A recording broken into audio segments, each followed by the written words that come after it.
Hello everyone, I am Dr. Mahima Upadhyay. I am gynecologist and infertility specialist.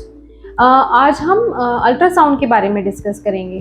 क्या आपको पता है कि अल्ट्रासाउंड करने के कई तरीके हो सकते हैं। हम अल्ट्रासाउंड को एब्डोमेन के थ्रू कर सकते हैं, वेजाइना के थ्रू कर सकते हैं और रेक्टम के थ्रू कर सकते हैं। ये अलग अलग मोड्स ऑफ अल्ट्रासाउंड हैं जिनको ट्रांस एब्डोमिनल, ट्रांस वेजाइनल और ट्रांस रेक्टल कहते हैं। और इन सभी में हम अलग अलग प्रोब्स का इस्तेमाल करते हैं और ये जो अल्ट्रासाउंड है इनके इंडिकेशंस भी अलग अलग होते हैं।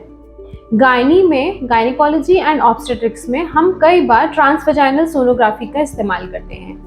ट्रांसवेजाइनल सोनोग्राफी यानी कि जिसको हम कॉमन भाषा में टीवीएस कहते हैं। टीवीएस आपकी गायनिकोलॉजिस्ट आपको कई बार सजेस्ट करती हैं। टीवीएस क्यों किया जाता है, कैसे किया जाता है और किन स्पेसिफिक कंडीशंस में हमें इसे करना चाहिए। ट्रांसवेजाइनल सोनोग्राफी एक बहुत सिंपल सा अल्ट्रासाउंड है जिसमें हमारे पास एक इलोंगेटेड सा प्रोब होता है जिसको हम टीवीएस प्रोब कहते हैं और उसको हम पेशेंट की वेजाइना के थ्रू डालते हैं और उसके बाद स्क्रीन पे उसके पेल्विक ऑर्गन्स को देखते हैं। जब भी हमें ट्रांसवेजाइनल अल्ट्रासाउंड की ज़रूरत होती है तो वो हम उस तरह की कंडीशंस में करते हैं जिसमें हमें पेल्विक ऑर्गन्स में कुछ स्पेसिफिकली देखने की ज़रूरत हो। टीवीएस करने से जो पेल्विक ऑर्गन्स हैं जिसमें uterus, fallopian tubes, ovaries and pouch of Douglas, इस तरह की जो ये इनमें जो भी एबनॉर्मलिटीज़ हैं, जो भी पैथोलॉजी हैं, जो भी कंडीशंस हैं जिसमें ओवेरियन सिस्ट हो सकती है, एंडोमेट्रियोसिस हो सकती है, इक्टोपिक प्रेगनेंसी हो सकती है, हाइड्रोसेल्पिंग्स हो सकता है, यूट्रस में फाइब्रॉइड जैसी कंडीशंस हो सकती हैं, अर्ली प्रेगनेंसी हो सकती है। इन सारी ही कंडीशंस में हमें जो पेल्विक ऑर्गन्स हैं वो ट्रांसवेजाइनल प्रोब के थ्रू बहुत अच्छे से दिखाई देते हैं, उनकी विजिबिलिटी बहुत अच्छी होती है। तो इन सारे केसेस में ट्रांसवेजाइनल अल्ट्रासाउंड करने से हमें रिपोर्ट ज़्यादा एक्यूरेट मिलती है।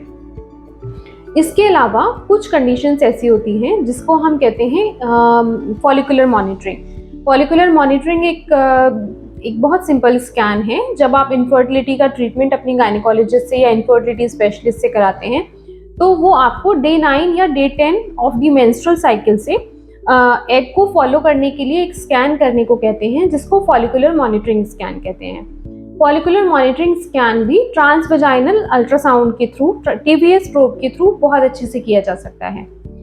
जो आपकी पीरियड्स के डे 2 या डे 3 पर एक अल्ट्रासाउंड किया जाता है जिसको हम बेसिक फर्टिलिटी स्कैन कहते हैं, वो भी टीवीएस के थ्रू ही किया जाता है।